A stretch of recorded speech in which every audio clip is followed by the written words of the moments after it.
Go yard. I got so much motherfucking design on right now. Break it down, bring it back, make it clap. I got 3 old thoughts, new block, where that thing. Bitches on my line, and you know they come straight. Hold up, what it not, 45, scope it cash like whoa. High fucking with these hoes up. Assalamualaikum warahmatullahi wabarakatuh. Perkenalkan, nama saya Mustika dengan NIM 210536162. Saya dari jurusan Pendidikan Ekonomi Universitas Negeri Padang.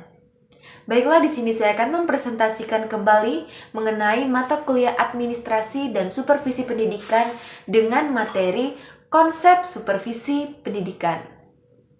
Nah, kita memasuki materi yang pertama, yaitu tentang konsep dasar dari supervisi.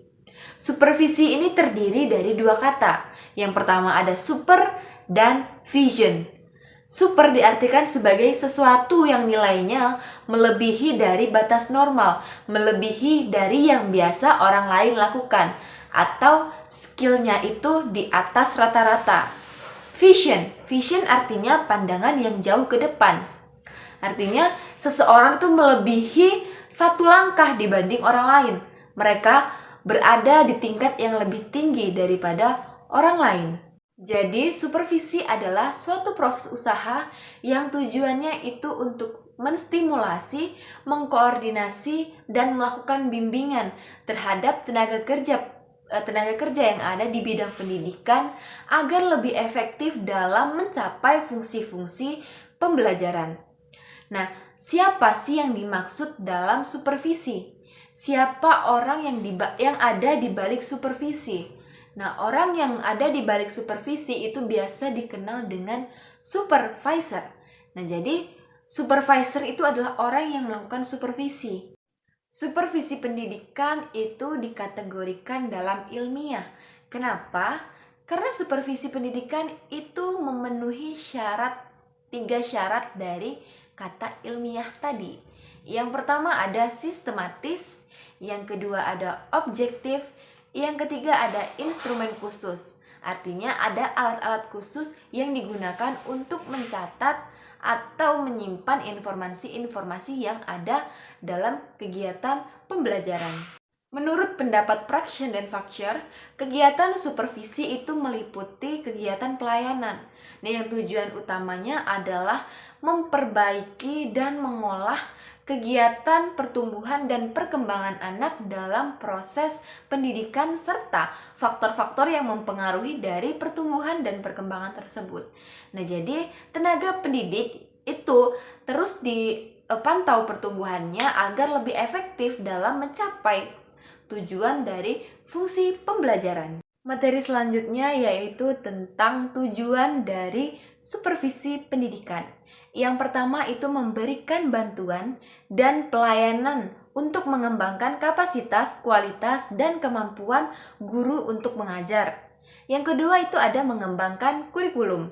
Yang ketiga itu adalah mengembangkan kemampuan dari seluruh staf. Yang keempat ada mengembangkan proses pembelajaran. Selanjutnya yaitu mengenai prinsip dari supervisi pendidikan. Yang pertama ada scientific atau ilmiah. Nah, artinya itu benar-benar realistis atau nyata. Jadi, data-data yang sebenarnya itu sesuai dengan fakta-fakta yang ada di lapangan. Yang kedua adalah demokratis. Nah, demokratis di sini artinya bersifat sama. Bisa disimpulkan bahwa semua orang itu memiliki hak yang sama untuk mendapat pelayanan yang serupa. Yang ketiga ada kerjasama. Nah, jadi adanya pihak-pihak yang terlibat dalam kegiatan supervisi ini. Tidak hanya 1 orang, melainkan seluruh bagian yang ada dalam proses pembelajaran itu saling keterkaitan dan saling bekerja sama. Yang keempat itu ada konstruktif dan kreatif. Artinya, dalam kegiatan supervisi atau kegiatan pembelajaran itu dibangun kembali agar lebih baik ke depannya dan mengedepankan sistem pembelajaran yang kreatif dan inovatif. Prinsip selanjutnya yaitu prinsip positif atau kita kenal dengan prinsip progresif. Progresif di sini artinya setingkat demi setingkat, selangkah demi selangkah, level to level. Artinya itu kemampuan dari tenaga pendidik harus mengalami peningkatan. Walaupun tidak secara drastis, namun ada step by step bahwa kemampuan tersebut dikatakan meningkat. Selanjutnya ada prinsip inovatif. Nah, inovatif di sini dikatakan sebagai pembaharuan. Jadi, kegiatan-kegiatan yang lama atau teori-teori lama itu dikembangkan lagi, dikemas lebih menarik lagi untuk menjadi teori-teori baru. Kelak teori-teori ini bisa dikatakan efektif digunakan dalam pembelajaran. Selanjutnya ada prinsip aman. Nah, artinya bahwa adanya supervisi ini memberikan keamanan, kenyamanan bagi pihak-pihak yang terlibat dan mereka tuh tidak merasa terancam atau tertekan pada suatu kondisi tertentu. Ada lagi prinsip reflektif. Artinya prinsip ini bersifat seperti cermin. Kenapa? Karena fungsi ini dikaitkan dan digunakan untuk mengintrospeksi diri, mengkoreksi diri sendiri, di mana letak kesalahan itu diperbaiki. Artinya introspeksi diri. Yang terakhir ada prinsip negatif. Nah, prinsip negatif ini bisa dikatakan prinsip yang harus dihindari oleh para supervisor atau yang bekerja dalam bagian supervisi. Kenapa? Nah, karena prinsip negatif ini dikaitkan dengan sifat-sifat individualistik.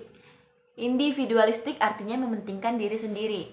Nah, sedangkan dalam supervisi itu bukan masalah orang perorangan, tapi jika ingin mengalami kemajuan maka harus berkelompok. Nah, itulah kenapa prinsip negatif itu sebenarnya dilarang dalam kegiatan supervisi. Materi yang terakhir yaitu tentang fungsi dari supervisi pendidikan.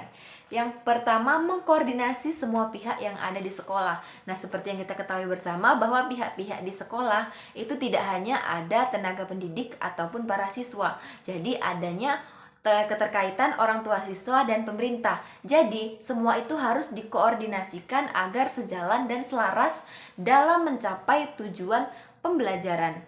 Yang kedua itu ada melengkapi kepemimpinan di sekolah.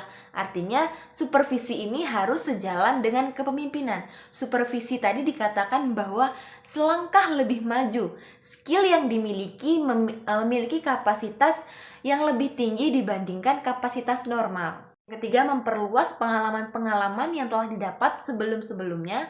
Yang keempat ada menstimulasi kembali usaha-usaha terkait bidang pembelajaran, memberikan fasilitas-fasilitas yang memadai bagi kegiatan belajar mengajar, menganalisis situasi agar mengajar menjadi lebih kondusif. Yang terakhir ada memberikan wawasan yang lebih luas serta terintegrasi satu kesatuan antara satu dengan yang lainnya.